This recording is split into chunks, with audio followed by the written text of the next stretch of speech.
Well, I think the uncertainty about where this goes and the potential impact on growth is not positive for risk assets in general.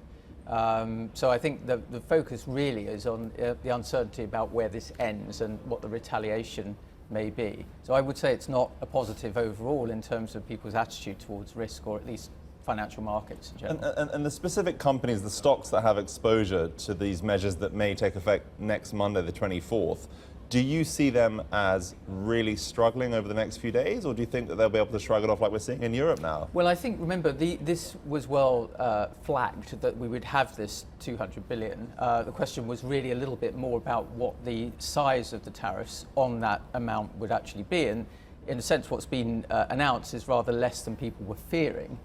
So in that sense, I think it was priced in some ways? It was priced in. The question really now is what China does to retaliate and how that may escalate. Overall, so far, from what has been announced and is about to be implemented, the overall direct effects on GDP globally we think are really very small. But that's really looking at the direct trade effects. And I think what the market is really focused on is the second round effects, what it does to confidence, sentiment, investment decisions and so on. And that's really creating more volatility and uncertainty and higher risk premium on risky assets. And you worry there that you end up with a sort of feedback loop that does impact global equities much more than perhaps GDP. Exactly, yes. And I think that's why the markets are implying rather more of an impact than most trade models would at this stage suggest. I want to go back to the more direct impact in the United States. If the Chinese, as they've vowed to do in the last half an hour or so, retaliate against these latest measures, if Trump then does what he said he will do, what he's telegraphed he will do, and impose tariffs on essentially all other Chinese products being shipped to the US, you then have every single Chinese product being sold to American businesses and American consumers facing a tariff of, one imagines, at least 10%. What does that do to US companies, to their investment decisions, to their growth opportunities? Well, first and foremost, in effect, it's a tax which increases prices. So what it would tend to do is increase inflation, maybe at a small amount to begin with, but rising inflation at a time when you've had the economy growing for 9 years with extremely strong momentum at the moment, could feed into inflation expectations, interest rate expectations and so on. So there's that channel. And then, of course, there's also the potential direct effect of restrictions that China may impose, as your report suggested, on particular components that could have an effect on the supply chain.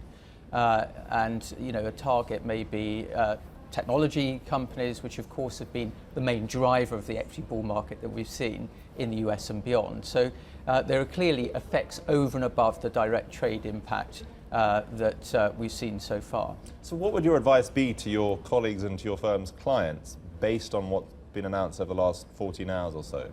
Well, I think that generally we take quite a cautious view about the returns in markets over the next several months, not simply because of this issue alone, but there are some other factors which we think will dampen returns. We do expect to see a slowdown, although an extension of the global economic cycle, but we expect to see lower profit growth over the course of the next year, pretty much everywhere. Valuations are high, they're not excessive, but we don't expect valuations to continue to drive the markets higher.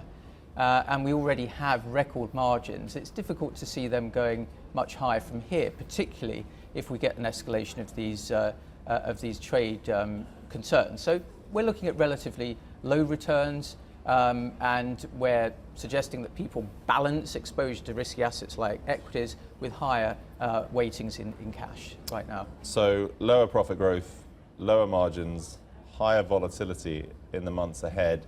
Where would you suggest people go looking for opportunities in terms of sectors and in terms of specific economies, if you're able to tell me?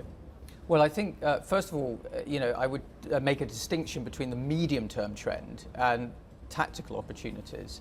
In the medium term, we do expect to see quite low returns across asset classes, largely because all financial assets have had a huge boost in the last several years as a result of zero interest rates and quantitative easing, rising valuations and so on. We don't expect that to be repeated. We're looking at low returns, but we would have an overweight in equities, counterbalanced with an overweight in cash and commodities, underweight of government bonds and neutral of credit.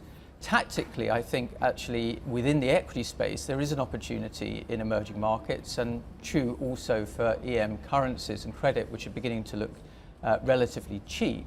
There's a lot of uncertainty. Clearly, I think a lot of that is being reflected in prices. And if we do get some stabilization of these tensions, particularly after the midterm elections, I think we could see a decent rally in some EM assets. Hey everybody, it's Hadley Gamble from our new CNBC Middle East Bureau in Abu Dhabi. Thanks for stopping by. Now to watch more, you can try one of the videos that just popped up on your screen. And don't forget to subscribe.